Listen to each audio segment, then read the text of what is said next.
The phone rang at exactly 2:47 a.m. Detective Ryan Carter grabbed it on the first ring. 911, what's your emergency? His voice was sharp, professional, but his mind felt heavy from exhaustion. He'd been pulling doubles all week. A small, trembling voice came through the line. Hello. There's someone in my house. I'm scared. Ryan straightened in his chair. What's your name, kid? Where are you? The boy hesitated. My name's Ethan. I'm hiding in the closet. I think he's downstairs. Ryan's heart kicked up. The sound of the boy's shaky breathing filled his ears. He pictured a dark room, the boy clutching the phone, holding his breath to stay silent. Okay, Ethan. Stay calm. Keep whispering. Can you tell me your address? Ethan whispered the address, and Ryan jotted it down. He froze mid-sentence. That address, he knew it. It wasn't just familiar. It was personal. That was his ex-wife's house. Before we dive into this story, comment below where you're watching from today. And if you enjoy this video, don't forget to subscribe. Ryan's heart pounded as he slammed the cruiser into gear, sirens wailing in the quiet night. The streets blurred past him, but his thoughts were sharper than ever. Ethan. My son. The word felt strange, heavy. He hadn't seen Ethan since the boy was a toddler. He had no idea what he even looked like now. The voice on the phone replayed in his mind. So small. So afraid. Ryan's grip on the wheel tightened. Hang in there, kid, he muttered. I'm coming. As he sped through intersections, his radio crackled. Back up en route, ETA 5 minutes, a colleague said. Ryan didn't respond. 5 minutes might be too late. Ethan was alone, hiding from someone who had no business being in that house. Ryan's gut told him this wasn't just a random break-in. Pulling into the familiar driveway, Ryan killed the engine. The house loomed in the darkness, eerily silent except for the faint rustle of leaves. His flashlight cut through the night as he crept toward the front door. It was ajar, swinging slightly in the breeze. Ryan's training kicked in. Gun drawn, he pushed the door open. The hinges creaked, sending a chill up his spine. Inside, the house was still. Too still. His boots barely made a sound on the hardwood floor as he scanned the living room. Ethan. He whispered, keeping his voice low but steady. No answer. A faint sound came from upstairs, a soft thud, like someone shifting their weight. Ryan's pulse quickened. He motioned toward the staircase, every nerve in his body on high alert. Suddenly, a quiet sob broke the silence. It was coming from a closet near the kitchen. Ryan turned, his flashlight beam landing on the small door. Slowly, he approached, lowering his weapon. Ethan. It's me, Ryan. I'm here to help.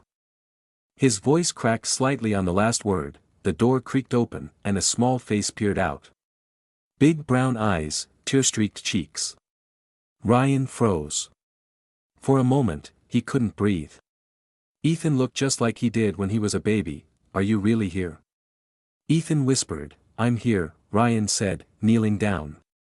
You're safe now. I promise. But even as he said it, a floorboard creaked upstairs, and the hairs on the back of his neck stood up. Ryan gently placed a hand on Ethan's shoulder. Stay here, he whispered. Lock the door behind me. Don't open it for anyone but me. But, Ethan started, his voice trembling, no buts. I'll be back. Ryan forced himself to stay calm, even as his instincts screamed to protect the boy. He turned toward the stairs, his flashlight sweeping the dark hallway. Each step groaned under his weight, but he kept moving. The upstairs was even darker, the air thick with tension. Ryan's mind raced. Who was up here? And why target this house? At the top of the stairs, a faint shadow moved at the end of the hallway. Ryan's grip on his gun tightened. Police. He called out. Show yourself. No response. He edged closer, his flashlight revealing an open window. Curtains fluttered in the cold night air. Whoever had been here was gone. But why? And what had they wanted? Ryan's eyes caught something on the floor, a crumpled piece of paper. He picked it up, his stomach sinking as he read the words scrawled in uneven handwriting, "You can't protect him." Ryan's mind reeled as he stared at the note. Who would leave a message like this? And how had things spiraled so quickly? He folded the paper and shoved it into his pocket, his jaw tightening. No matter what this was about, Ethan wasn't going to pay for his mistakes. Returning downstairs, Ryan found Ethan sitting on the floor, clutching a stuffed animal. The sight made Ryan's chest ache. "It's okay," he said, kneeling beside the boy. "Whoever was here is gone now." Ethan's eyes were wide, brimming with tears. "They said they'd come back," he whispered. "They said they'd hurt us." Ryan's heart clenched. "Not while I'm here," he said firmly. "Do you hear me? I won't let anyone hurt you." Ethan nodded, but his small hands shook. Ryan ruffled his hair, a pang of guilt washing over him. He had missed so much: birthdays, milestones, all the little things that made a child's life. Now, when Ethan needed him most, he had to prove he could be the father the boy deserved. Ryan pulled out his radio. "This is Detective Carter. Suspect fled the scene. Need immediate forensics at my location. Possible threat to the occupants. Over." Static crackled before a voice replied, "Roger that. Units are en route." Ethan tugged on Ryan's sleeve. "What's going to happen now?" Ryan crouched to meet Ethan's gaze. "First, we're going to make sure you're safe. Then, I'm going to find out who did this and why." "But what if they come back?" Ethan whispered. His voice was small, trembling. Ryan's heart sank. He wanted to promise nothing bad would happen, but he knew better than to make empty guarantees. "They won't get near you," he said, his voice firm. "I'll stay right here with you." The distant wail of sirens cut through the night, growing louder. Ethan flinched at the sound, and Ryan instinctively placed a hand on his shoulder.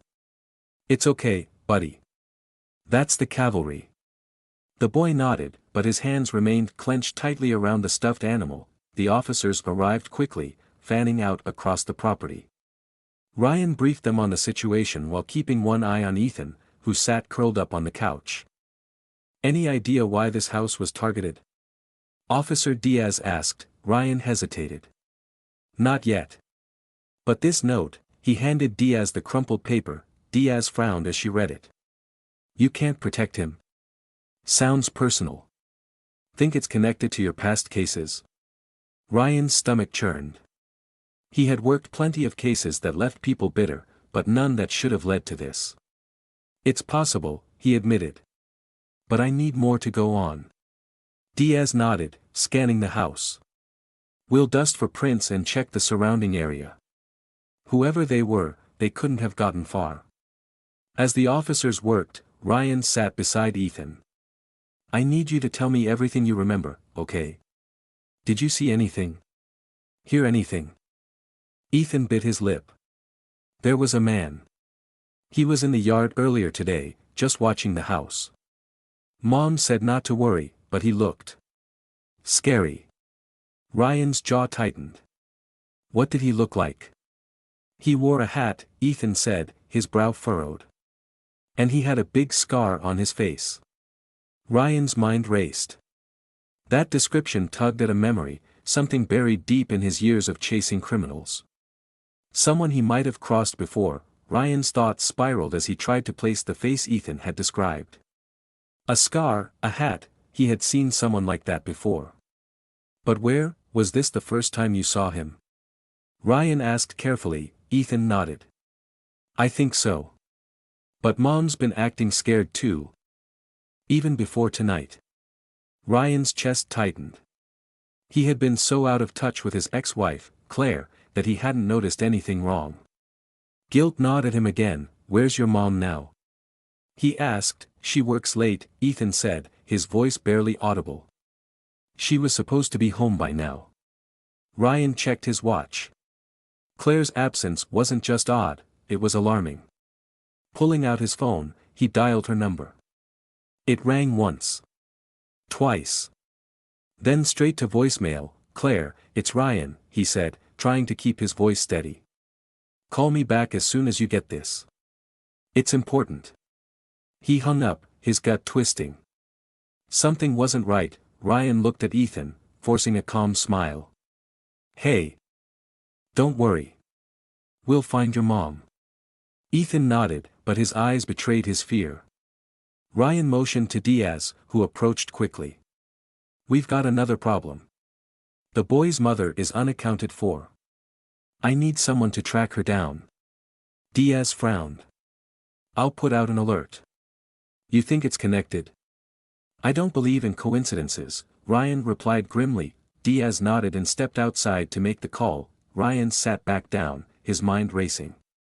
If Claire was in trouble, he couldn't shake the feeling that it was his fault. Someone from his past was targeting his family, and he had no idea why.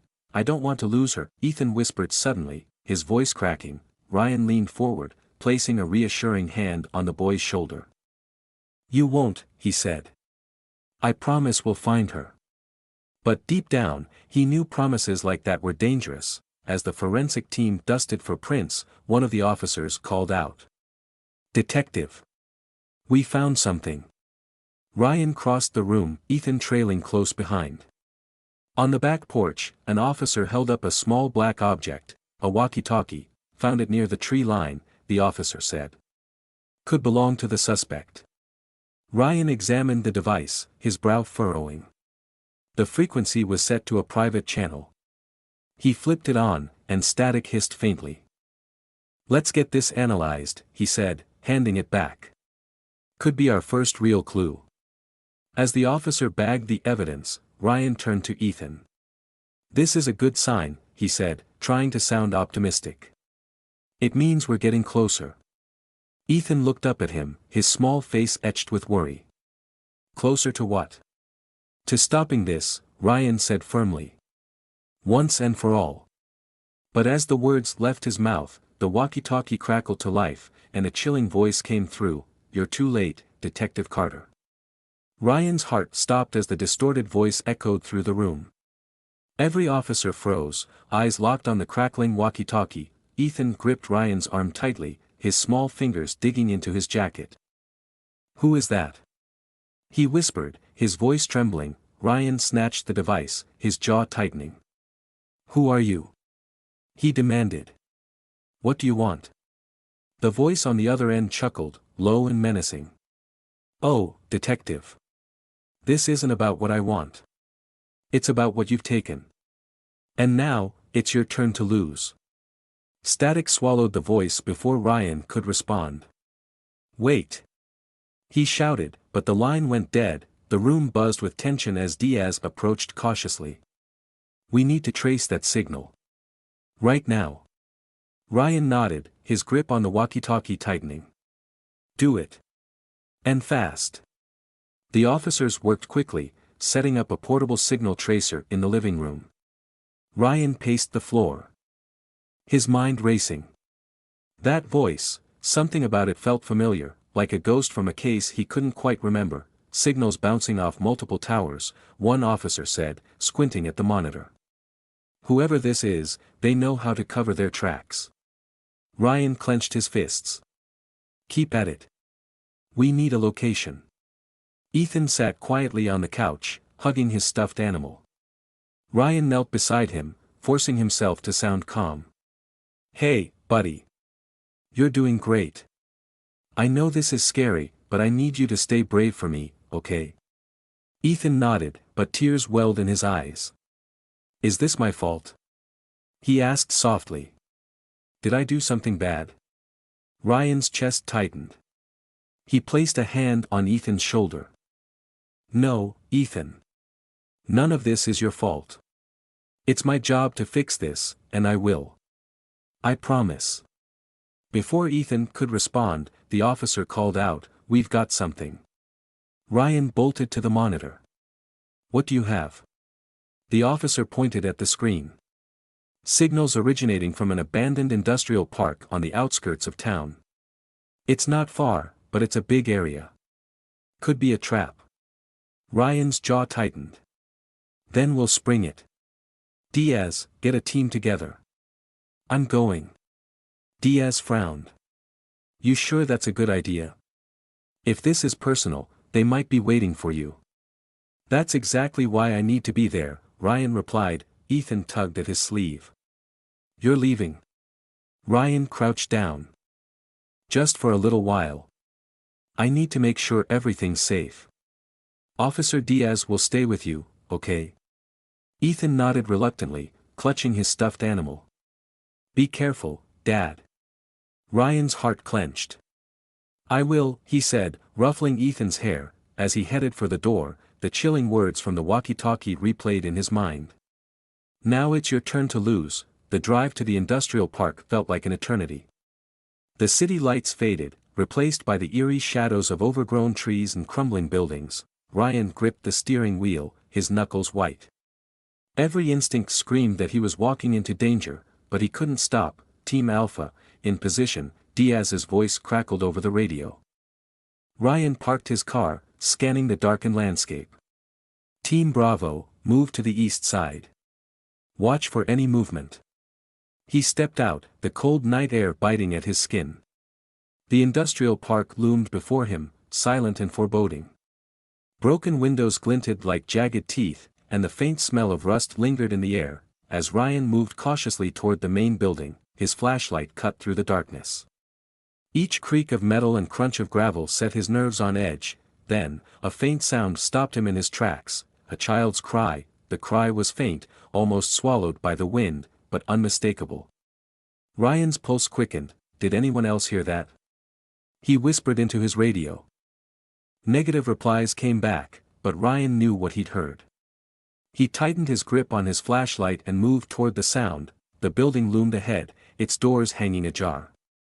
Inside, the air was thick with dust and decay. Ryan's footsteps echoed as he stepped onto the cracked concrete floor. Hello? He called out, his voice firm but cautious. Is anyone here? The cry came again, louder this time. It echoed down a long, dark hallway, pulling him forward like a magnet. Ryan's flashlight beam swept the corridor, revealing rusted pipes and broken furniture. He moved quickly but carefully, every nerve on high alert. Then he saw it, a small figure huddled in the corner. Ethan? He whispered. His voice breaking, the figure turned, and Ryan's blood ran cold. Ryan's breath hitched as the flashlight's beam revealed a small boy. For a split second, he thought it was Ethan. But as the figure turned, Ryan froze. The boy had the same height and build as Ethan, but his face was obscured by dirt, his eyes wide and fearful. He clutched a crumpled piece of paper in his hand. Hey, it's okay, Ryan said softly, crouching down to meet the boy's gaze. I'm a police officer. Are you hurt? The boy didn't respond. Instead, he held out the paper with trembling hands. Ryan took it carefully, unfolding it to reveal a message scrawled in uneven, blocky letters. You're close. Keep going. Or he pays the price. Ryan's blood ran cold. He glanced back at the boy. Who gave you this? Were they here? Did they hurt you? The boy shook his head and pointed down the dark hallway. Ryan stood, his heart pounding. He clicked his radio. Diaz, I found a kid in the main building. He's not Ethan, but we've got a lead. I'm moving deeper in. Diaz's voice crackled back. Understood. Be careful, Ryan. Backup is sweeping the perimeter now. Ryan turned back to the boy. Stay here. Help is coming. He hesitated, then handed the boy his flashlight. Don't move, okay? You'll be safe. The boy nodded silently, gripping the flashlight as if it were a lifeline. Ryan turned and continued down the hallway. His own flashlight flickering slightly. The building seemed alive with sound, dripping water, the distant clatter of metal, the creak of ancient walls. Every step felt like a gamble, the shadows around him shifting unpredictably. Then he saw it, a faint light spilling out from beneath a heavy metal door at the end of the hall. Ryan's hand went to his gun. He pushed the door open slowly, bracing himself for what lay beyond. The room was small and cluttered, filled with broken furniture and scattered papers. In the center of the floor was a single, flickering lantern, next to it was a tape recorder. Ryan's chest tightened as he approached cautiously. He pressed play, and the same distorted voice from earlier filled the room. "Detective Ryan Carter," the voice drawled. "You've always been good at chasing ghosts, haven't you? Let's see if you can catch this one." Ryan's grip on his flashlight tightened. The voice continued, "He's waiting for you, Ryan. But time is running out. Tick-tock." The tape clicked off, leaving only the eerie hum of the lantern. Ryan scanned the room, his eyes landing on another piece of paper pinned to the wall. It showed a crude map of the industrial park, with an X marked near a silo outside. "Diaz," Ryan said into his radio. "I've got a location. Heading to the northeast silo now." "Copy that," Diaz replied. "Team Bravo is heading your way. Hold tight." But Ryan didn't have time to wait.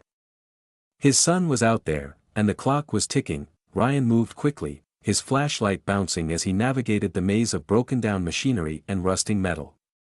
The night air was sharp and cold as he stepped outside, the distant silhouette of the silo rising against the moonlit sky. He scanned the area, his senses on high alert.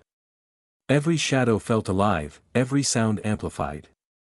Gravel crunched beneath his boots as he advanced cautiously. "Team Bravo, report," Ryan said into his radio. "We're approaching from the west," came the reply.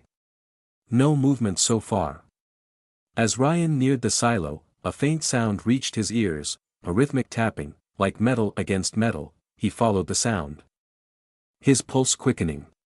At the base of the silo, he found a hatch partially ajar. He pushed it open and stepped inside, the metallic scent of oil and rust filling his nostrils. A single rope ladder dangled down from above, swaying gently as if someone had just climbed it. Ryan didn't hesitate. He grabbed the ladder and began to climb, his every muscle tense with anticipation. The climb felt endless, each rung of the ladder creaking under Ryan's weight. As he neared the top, faint voices drifted down to him. "Please don't hurt me," a child's voice begged, small and scared. Ryan's heart lurched. "Ethan." He climbed faster, his grip tightening as adrenaline surged through him. At the top, he peered over the edge of the platform. There, under the harsh light of a single bulb, was Ethan. His hands were tied, his cheeks streaked with tears. A shadowy figure loomed behind him, their face obscured by a hood. "Step away from him." Ryan shouted, drawing his gun. The figure didn't flinch. Instead, they placed a hand on Ethan's shoulder, forcing him to stand. "Ah, Detective Carter," the voice said, calm and cold. "You've made it just in time. Now the real game begins. Let him go." Ryan's voice was sharp, echoing through the hollow silo. His gun was steady, his finger on the trigger.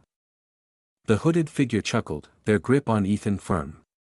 "You're in no position to make demands, Detective," they said, their voice laced with menace. "One wrong move, and your son..." "Don't finish that sentence," Ryan cut in, his tone like steel. "You hurt him, and I'll make sure you regret it for the rest of your life." Ethan's tear-filled eyes met Ryan's. "Dad." He whimpered, his voice trembling. "Stay strong, buddy," Ryan said, his gaze never leaving the figure. "I'm here. I won't let anything happen to you." The figure tilted their head. "Brave words, Detective. But do you even know why you're here? Why he's here?" Ryan's jaw clenched. "I don't care about your games. All I care about is my son." The figure laughed darkly, the sound bouncing eerily around the silo. "Oh, but this isn't just about him. It's about you, Ryan. Every choice you've made. Every life you've touched, or ruined." Ryan's mind raced. "What are you talking about? Who are you?" The figure loosened their grip on Ethan slightly, stepping into the light. A mask covered their face, but their eyes burned with hatred. "You've forgotten me, haven't you?" they hissed. "But I haven't forgotten you. I've waited years for this moment. And now, you'll feel what I felt, powerless, desperate, broken." Ryan's gut twisted. Whoever this person was, they had a grudge, a deeply personal one. "Whatever you think I've done. Let Ethan go," Ryan pleaded. He's innocent. Innocent? The figure spat. No one is innocent, detective. Least of all you. The platform trembled slightly as a gust of wind rattled the silo, the tension between them crackling like static. Ryan knew one thing for sure, this wasn't just a random kidnapping. This was revenge. And the stakes were higher than ever. Ryan tightened his grip on his gun. If this is about me, then let him go.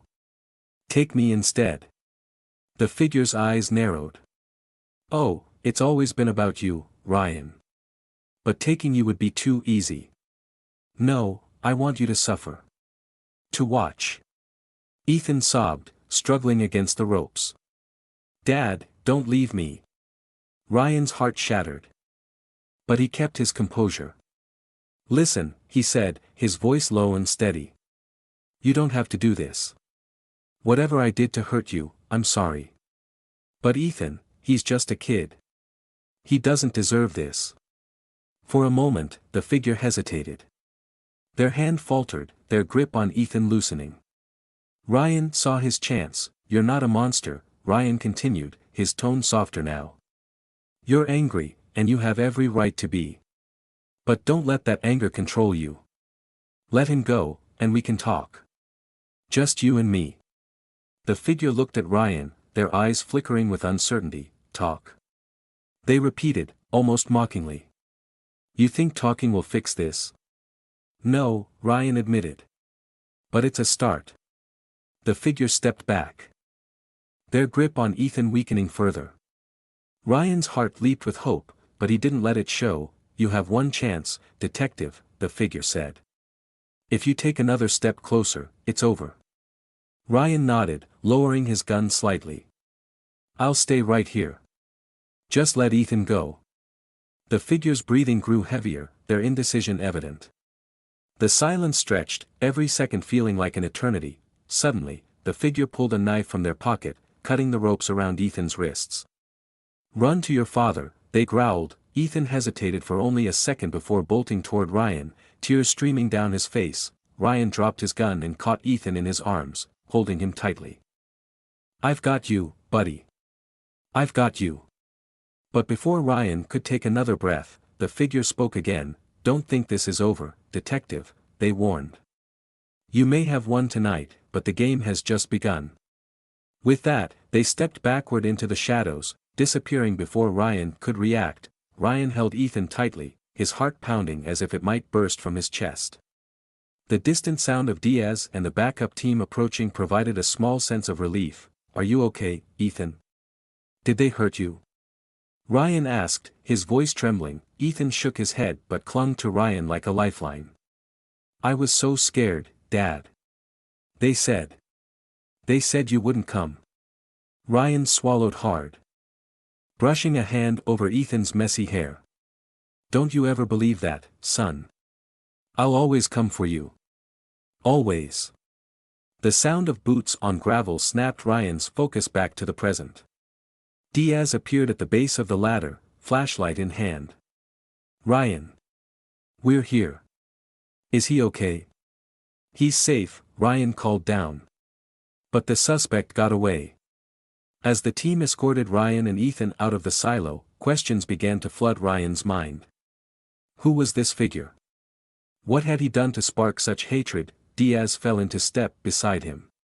We've got units sweeping the area, but it's a maze out here. Whoever it is, they've planned this well. Ryan nodded, his eyes scanning the shadows for any sign of movement. This wasn't random, Diaz. They knew my name. They wanted me here. Diaz frowned. Any idea who it could be? Ryan hesitated. Faces from his past flashed through his mind, criminals he'd arrested, families he couldn't save, lives he'd changed, for better or worse. I don't know yet, he admitted. But this is personal. They're not going to stop. Ethan tugged on Ryan's sleeve. Dad, what if they come back? Ryan crouched down, looking Ethan in the eye. They won't, buddy. I promise. And even if they try, I'll be ready. But deep down, Ryan knew this wasn't a promise he could guarantee. Back at the precinct, Ryan sat in the dimly lit briefing room, the events of the night replaying in his mind.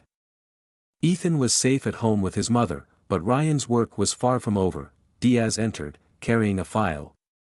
"Here's everything we've got so far," she said, placing it on the table. "It's not much. No fingerprints, no clear footage. Whoever this is, they're good at covering their tracks." Ryan opened the file, scanning the sparse details. The figure's voice, distorted by the recorder, offered no clues. The map found in a silo provided a faint lead, but it was just a piece of the puzzle. "What about the boy?" Ryan asked, remembering the frightened child in the building. "He's with Child Services now," Diaz replied. "Says he doesn't know much, just that someone gave him the note and told him to run if anyone came close." Ryan leaned back in his chair, rubbing his temples. "This isn't just about revenge. They're playing a game, and they want me to chase them." Diaz crossed her arms. "Then let's give them what they want. We'll find them, Ryan. Together." Ryan returned home in the early hours of the morning, exhaustion weighing heavily on him. The house was quiet, the soft hum of the refrigerator the only sound. He peeked into Ethan's room, finding his son fast asleep, clutching the stuffed bear he'd had since he was a baby. Ryan's chest tightened with a mix of relief and guilt. This wasn't the first time his work had put his family in danger. But this time, it felt different. More personal. Ryan sat on the edge of Ethan's bed, brushing a hand over his son's hair. "I'll keep you safe," he whispered, more to himself than to Ethan. "No matter what it takes." But as he looked out the window at the dark street beyond, a chilling thought crept into his mind: the figure wasn't finished. And neither was he. The sunrise spilled golden light over the quiet neighborhood, but for Ryan, the new day brought no peace. He sipped his coffee at the kitchen table, his eyes scanning the precinct report spread before him. Footsteps padded softly behind him. Ethan appeared in the doorway, his small frame silhouetted by the warm light. "Dad?" Ethan's voice was hesitant. "You didn't sleep, did you?" Ryan offered a tired smile. "I'll sleep later, buddy. You hungry?" Ethan nodded, but his gaze lingered on the papers. "You're going after them, aren't you? The person who took me." Ryan paused, setting his mug down. "Yes, I am. But I don't want you worrying about that. My job is to keep you safe." Ethan climbed into a chair across from him. "You'll catch them, right?" Ryan reached over, placing a reassuring hand on Ethan's. "I will. You have my word." But deep down, Ryan knew the path ahead would be anything but simple. Later that morning, Ryan arrived at the precinct, his mind still buzzing with unanswered questions. Diaz was waiting for him, holding a printout. "We might have something," she said, handing him the paper. Ryan scanned it. It was an enhanced image from a traffic camera near the silo. A shadowy figure climbed into a car, the license plate partially visible. "This gives us a lead," Diaz said. "We're running the plate now, but it might take time." Ryan nodded, his eyes narrowing at the blurry figure.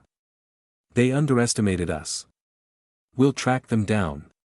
Diaz hesitated. "Ryan, there's something else. Dispatch got another call early this morning. Anonymous. The caller asked for you specifically." Ryan's stomach tightened. "What did they say?" Diaz's expression darkened. "Just 3 words, 'It's not over.'" Ryan clenched his fists, his pulse quickening. The audacity of the figure to taunt him left no doubt. This wasn't just about revenge. It was a calculated game. "Did we trace the call?" he asked, his voice low and urgent. Diaz shook her head. "Burner phone. They knew how to cover their tracks. But they wanted you to hear that message, loud and clear." Ryan stared at the printout in his hands, the shadowy figure haunting him. "They're not just taunting me. They're setting up their next move." Diaz leaned closer. "What do we do now?" Ryan stood, determination hardening his features. "We stay one step ahead. They want me to play their game. Fine. But this time, we make the rules." Ryan and Diaz dove deeper into the investigation, poring over every shred of evidence from the silo. The map found on-site had faint markings that hinted at locations tied to Ryan's past cases. This spot, Diaz pointed at a circled area, is where you busted the Ortez gang 5 years ago. Ryan nodded. And this one, he added, tapping another mark, is where I worked a kidnapping case 2 years back. It's all connected to me. Diaz frowned. They've been studying you. Watching you for years. Ryan's gut churned. The figure's knowledge of his career, and his personal life, made one thing painfully clear: this was more than revenge. It was a vendetta years in the making. We need to look closer at my old cases. Ryan said. There's someone we missed. Someone I hurt without realizing it. Diaz nodded, her expression grim. Let's find them before they strike again. Ryan sat in the archives room of the precinct, surrounded by towering stacks of old case files. Dust motes swirled in the dim light as he sifted through years of his career, searching for a thread that could lead him to the figure haunting his life. Diaz entered with 2 coffees and set one beside him. Still nothing. Ryan shook his head, his eyes scanning a familiar name on a report. This one, Nathan Carlisle. I arrested him 10 years ago for armed robbery. He swore he'd make me pay. Diaz raised an eyebrow. Carlisle? He's still in prison. No chance he's our guy. Maybe not him, Ryan said thoughtfully. But someone connected to him could be. Diaz leaned against the table. If this is personal, we need to consider every angle. Family, friends, even accomplices you might not have known about. Ryan nodded. Let's pull Carlisle's records and see who he was close to. Hours later, Diaz returned with an update. You're not going to believe this, she said, handing Ryan a file. Carlisle had a brother. Alan Carlisle. Clean record, no known ties to crime. But he disappeared 5 years ago. Ryan frowned, flipping through the file. Disappeared? As in missing? Not exactly, Diaz said. He dropped off the grid. No employment records. No addresses, nothing. It's like he became a ghost. Ryan's chest tightened. A ghost fit the profile perfectly. Someone who could stalk him without being noticed, someone who had a reason to hate him. Alan Carlisle, Ryan murmured. He's our guy. Diaz nodded. It's possible. But if he's been planning this for years, he's not going to be easy to catch. Ryan closed the file, his jaw set. Then we'll outsmart him. He made a mistake targeting my son. That mistake will cost him. While the team worked on tracing Alan Carlisle's last known whereabouts, Ryan returned home to check on Ethan. The boy was quieter than usual, his eyes shadowed with lingering fear. Hey, buddy, Ryan said softly. Sitting beside him on the couch. How are you holding up? Ethan shrugged. Okay, I guess. Are you going to catch the bad guy? Ryan placed a comforting arm around him. I am. But I need you to do something for me. What? Ethan asked, his voice small. Stay strong, Ryan said. No matter what happens, remember that you're safe. Mom and I won't let anything happen to you. Ethan nodded, but Ryan could see the doubt in his eyes. It broke his heart to know his son's sense of safety had been shattered. As he tucked Ethan into bed that night, Ryan whispered a silent vow. Alan Carlisle had made this personal, and Ryan wouldn't rest until the man was behind bars, or worse. The phone rang just as Ryan was about to call it a night. The display read unknown number, his pulse quickened as he answered. Hello. A distorted voice replied, low and chilling. You're getting closer, Ryan. But you'll never catch me. Ryan's grip tightened on the phone. Alan Carlisle. Is that you? The voice chuckled darkly. You ruined my family. Took everything from us. Now it's my turn to take from you. Ryan's blood ran cold. You don't scare me.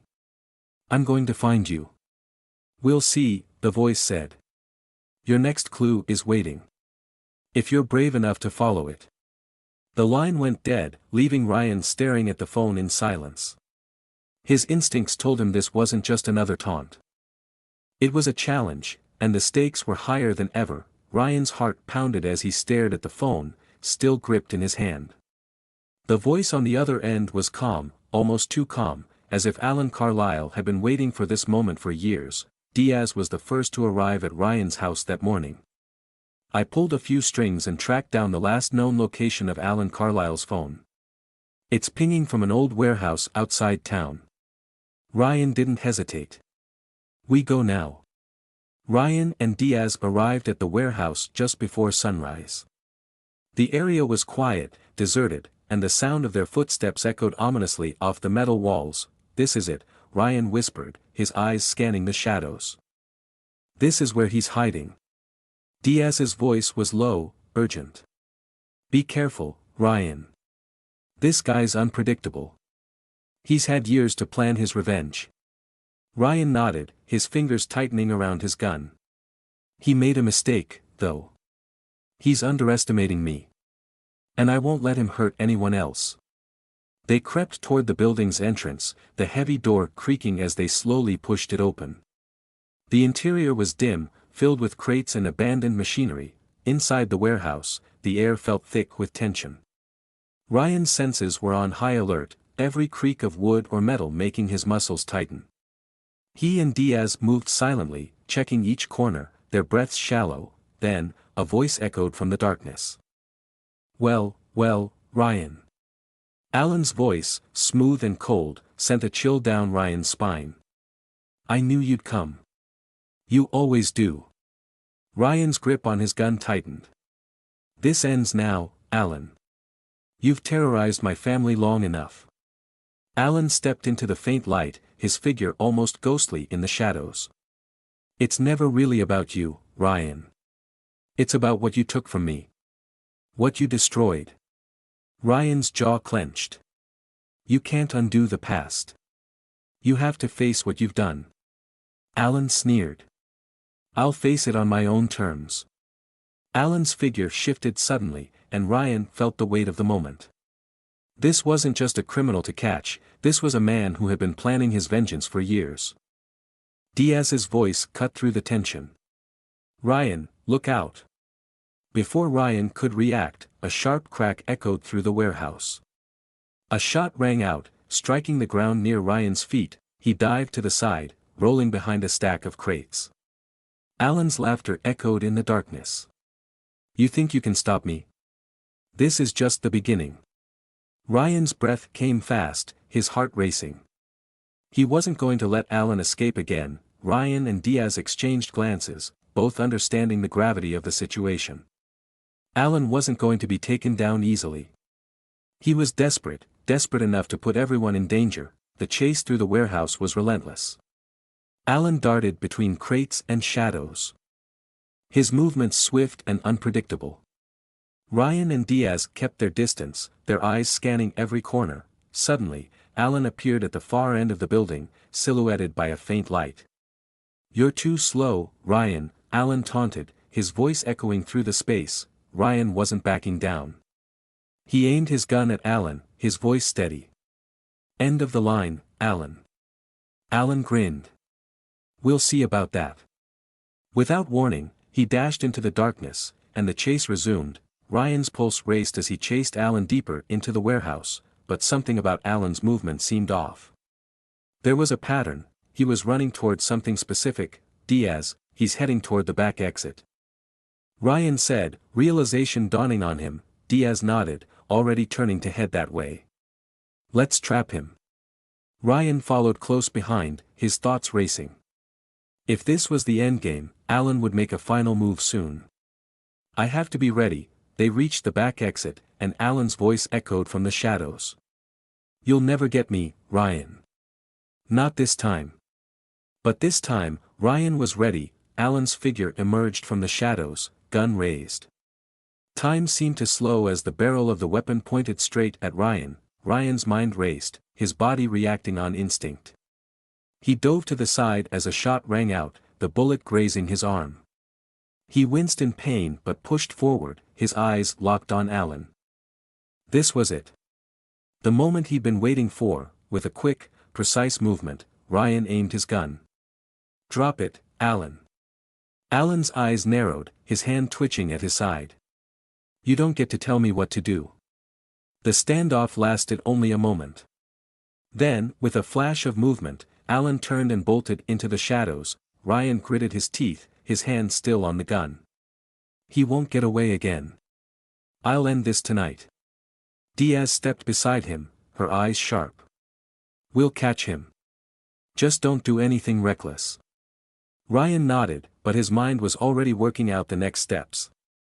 Alan was cornered, but the question was, where? "We'll find him," Ryan said, determination in his voice. "We'll find him before he hurts anyone else." The chase was relentless. Ryan's mind raced, each step pushing him further into the unknown. Alan Carlisle was close, too close for comfort. Every corner, every shadow, was filled with danger. Ryan's breath came in sharp bursts as he ran, his heart pounding. Diaz was just behind him, but Alan was getting further away. They had to catch him now, Ryan called out, his voice steady but filled with urgency. "Alan, you can't keep running. It's over." Alan's voice echoed back, filled with venom. "It's never over, Ryan. You think you've beaten me? You haven't seen anything yet." A loud crash echoed through the warehouse as Alan knocked over a stack of metal boxes, creating a barricade. Ryan and Diaz barely dodged the debris. "This has to stop," Ryan shouted, pushing forward, but Alan had already vanished into the maze of crates, leaving only silence in his wake. Ryan and Diaz reached a dead end. The warehouse seemed endless, its dark corners filled with shadows and uncertainty. The exit was no longer an option. Alan had them right where he wanted them. A chill ran down Ryan's spine. He knew something wasn't right. It was too quiet. "Stay sharp," Diaz whispered, her eyes scanning the area. Suddenly, a loud bang rang out from the other side of the room. Ryan spun around, his hand on his gun, heart hammering in his chest. Alan's voice came from the darkness.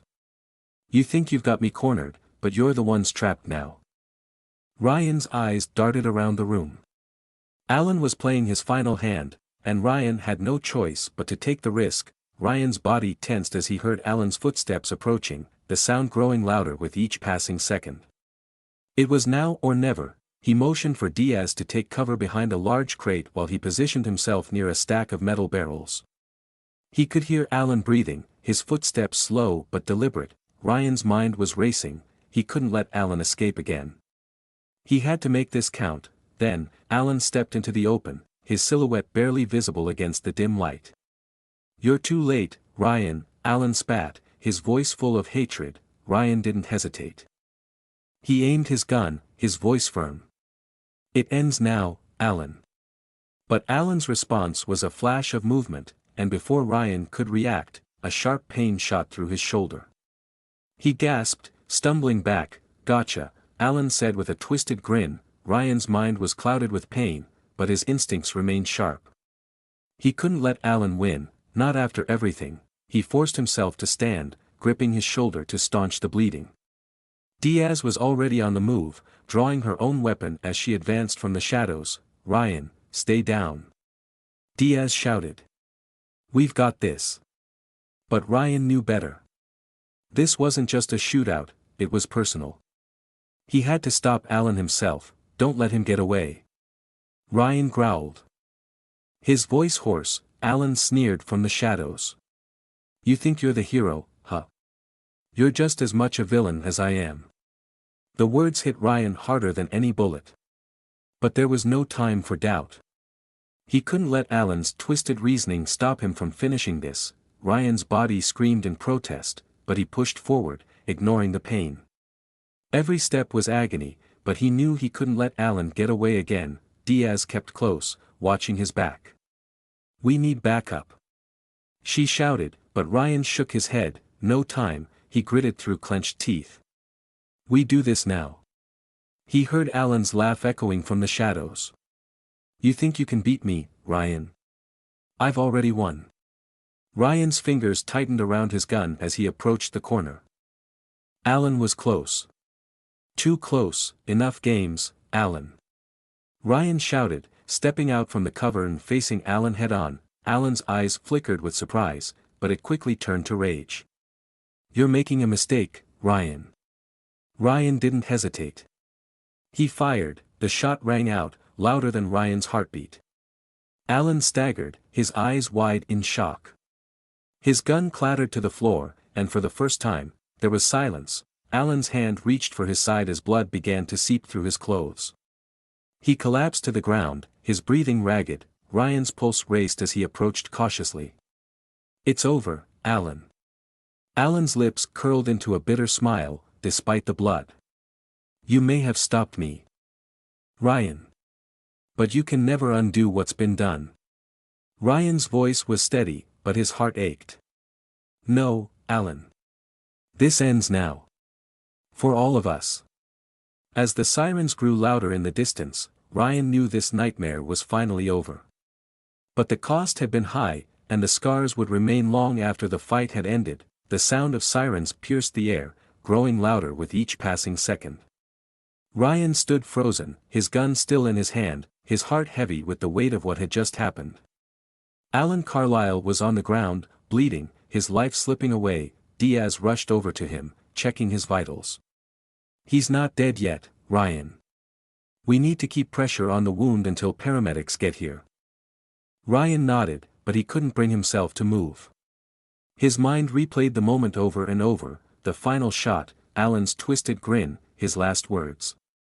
There was no victory here, only relief. He didn't feel like a hero. Heroes didn't watch their enemies die. Heroes didn't live with the crushing weight of what it took to stop someone like Alan. As paramedics arrived and took over, Ryan stepped back, his legs feeling weak. His shoulder throbbed, but it was nothing compared to the emotional toll. The days that followed were filled with questions. Investigations. Debriefs. Ryan sat in his office, his hands folded in front of him, staring at the pile of paperwork that seemed to grow by the hour. His mind wasn't on the forms or the reports, it was on Alan. He couldn't shake the image of Alan's final moments. The twisted smile.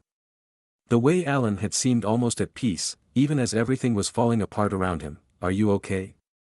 Diaz's voice broke through his thoughts, her presence a quiet comfort in the tense silence. Ryan looked up, meeting her gaze. "I don't know anymore. I did what I had to do, but it doesn't feel like enough. I keep wondering, what if there was another way?" Diaz sat across from him, her expression soft but serious. "There was no other way, Ryan. You saved lives today. Don't doubt that." Ryan rubbed his eyes. "I don't know. Maybe I was too focused on the mission.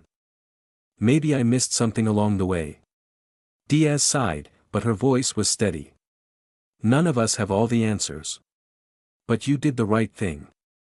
That's all that matters." The hospital room was quiet, save for the soft beeping of the machines.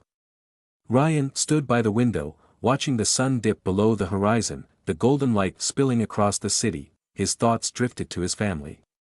His son. The people who had been waiting for him to come home. As much as he wanted to believe he had everything under control, he knew there was still a long road ahead. His phone buzzed, and he glanced down at the message. It was from his wife, Emily. "How's it going, love? We miss you. Kids are waiting for you to come home." Ryan smiled faintly and typed back quickly. "I'll be home soon. Just need to wrap up some things." But he knew the truth. He wouldn't be the same when he came home. That night, Ryan finally returned home. The house was quiet, but the familiar sounds of his children's laughter echoed in his heart. He stepped into the living room, where Emily was sitting on the couch, her eyes filled with worry. She hadn't asked about the details. She didn't need to. The look on his face said it all. "Ryan." She stood up, wrapping her arms around him, her voice thick with emotion. "I'm so glad you're home." He held her tightly, letting the warmth of her embrace fill the empty spaces inside of him. But even as he clung to her, a part of him felt distant. "I'm home," he said softly, though it didn't feel true. Emily pulled back slightly, her hands resting on his shoulders. "You don't have to carry this alone, Ryan. Whatever happened, we'll face it together. Ryan nodded, but the weight of his choices still sat heavy on his chest. How could he explain to her the things he had seen? The things he had done, but Emily didn't need him to explain. She just needed him to be there. As the days passed, Ryan found himself struggling to sleep. Every time he closed his eyes, his mind replayed the confrontation with Alan. The gunshot. The pain in Alan's eyes. He woke up in the middle of the night, drenched in sweat, his heart racing. His chest felt tight, as though the weight of the world was pressing down on him. He got up, moving quietly through the dark house. The soft creak of the floorboards beneath his feet was the only sound that filled the silence. When he reached the living room, he saw Emily sitting on the couch, staring out the window. Her face was illuminated by the pale moonlight, her eyes distant. "Emily." Ryan whispered, stepping into the room. She turned toward him slowly, her expression unreadable. "I heard you get up. Are you okay?" Ryan nodded, though the truth was far from that. "I just needed to get some air." Emily didn't say anything for a moment, then stood and walked over to him. "I know it's hard, Ryan. But you're not alone. Whatever you're going through, we'll get through it together." Ryan looked at her, his heart full of gratitude. But also full of doubt. Could he really leave the past behind and move forward? Could he ever truly be free of the burden of the things he'd seen? The days turned into weeks, and slowly, Ryan began to find his footing again.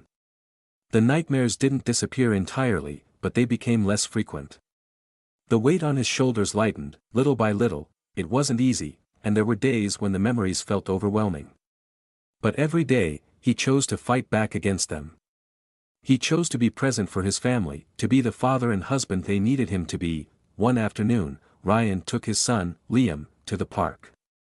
They sat on the swings together, laughing as Liam kicked his legs back and forth. His face lighting up with joy, Ryan pushed the swing gently, his thoughts clear for the first time in weeks. This was his redemption. Not in the battles he fought, but in the way he lived now. In the way he loved. As the sun dipped below the horizon, Ryan knew that this, being with his family, being at peace, was all he ever needed. If this story touched your heart, please hit that like button and know that life isn't defined by the battles we fight but by the choices we make in the midst of them.